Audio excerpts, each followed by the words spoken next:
hello लोगोफोर आंनि बाजो ब्लग इउटुब चेनेलाव नोंसोरखौ फिन खनसे बराय हरनाय थाबाय नै दाखालिया अखा हालांबाय बानपानी जाबाय किन्तु आङो हाबफैनो मोनाखैमोन आंनि माखासे नारें बागानफ्राव माखासे माबा माबि गायदोंमोन आं फोदोंमोन ओमफ्राय नै माखासे दै जादों इयाव ओमफ्राय दिनैसो हाबफैनो सोलाबदों आङो अखा हानायनि थाखायनो दैयाबो बिराद दै जादोंमोन ओमफ्राय नै नोंसिनि सिगाङाव आं खोन्थालांनो नागिरदों नायलांबानो जाबाय नोंथांमोना बिराद लस जाबाय एबार नै बिराद दै लोमजोबदों नारें बारियाबो दै लोमजोबदों ओमफ्राय नै ओरै मैथा दंमोन मैथायाबो बिराद दै लोमना दं दाबो नै रानाखै दैयानो ओरै मैथाया ओमफ्राय ओरै गय जावैदोंमोन आं गयाबो सेस दै लोमनानै दंजोबो इयाव गय जावैदोंमोन आं मथा मथि 500टा फिथाइ दंमोन इयाव जावैनानै सेस लोमजोबबाय थैगोन ना थांगोन मिथिला बिदि दै लोमनायाथ' बहाथो थांनो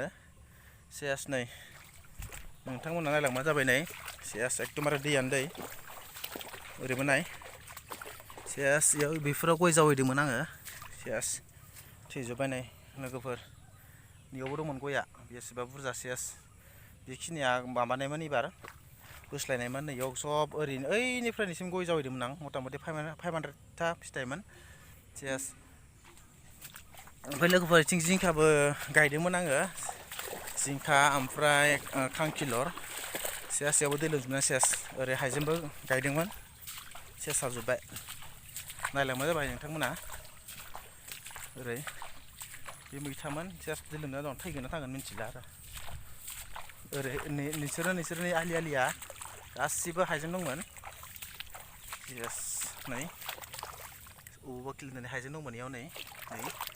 हाइजें दंमोन सेस दै लोमजोब्बाय ओरै खांखिलर गायदोंमोन खांखिलर बिफाङा थैसिगोनसो खोमा दै लोमनायजों नै सेस फिथाइया होदोंमोन मोनजादोंमोनबो फिथाइखौ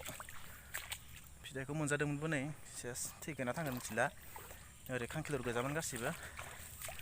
नैबो खांखिलरमोन सेस ओमफ्राय नै जिंखामोन नै एबारसो नै बिबार बारबायमोन मा जायो मा मायो मिथिला आरो थैगोन ना थाङो सेसनो दैफ्रा लोगोफोर नायलाय मा अबस्था सेस खालामलांबाय भगबाना फाइन्द्रदेब अखाखौ हानांलालै बेसे हायो एसेबां सान्दुं दुंदो नांगौबा मानसिफोरानो थानो हायि जाथोंसै गरमजों आं बाथारबाय नायलायनाय लोगोफोर सेस दैयानो दै आरो लोगोफोर जायफोर आंनि चेनेलाव गोदानै फैदों अननानै साबसक्राइब खालामलां आरो शेयारबो खालाम प्लिज आंनि गोसो गोरबो नोंथांमोनखौ गुरैयै खावलायनाय थायो बेनो सेस